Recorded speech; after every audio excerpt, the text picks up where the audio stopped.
Hello guys, अस्सलाम वालेकुम। Welcome to back my YouTube channel and I hope you fine. आज मैं आप लोगों के लिए जो पोइट्री लेके आई हूँ वो रोमांटिक पोइट्री है। ये ख़ास तौर पे लवर्स के लिए है।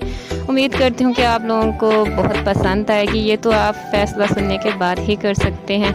और फिर मुझे लाजमी बताइएगा कमेंट बॉक्स में कि आपको मेरे लिखे हुए अल्फाज कैसे लगे। चलें आए, मैं आपको अपनी पोइट्री सुनाती हूँ। दिल चाहे तुझे प्यार करूँ मैं, तेरे होंठों से लाड करूँ मैं, तेरी पलकें गहरी घनी हैं, इनके साए में क़याम करूँ मैं। बेचैनी और बेताबी है, कैसे तुझे ये आके कहूँ मैं। मामला बहुत सीरियस हो गया है, मामला बहुत सीरियस हो गया है, कैसे तुम्हें ये समझाऊँ मैं। दिल चाहे तुझे प्यार करूँ मैं। आपने मुझे अब लास्ट में बताना है कि आपको मेरी रोमांटिक पोइट्री कैसी लगी। चले मिलते हैं नेक्स्ट वीडियो में नेक्स्ट पोइट्री के साथ। तब तक के लिए अल्लाह हाफिज़।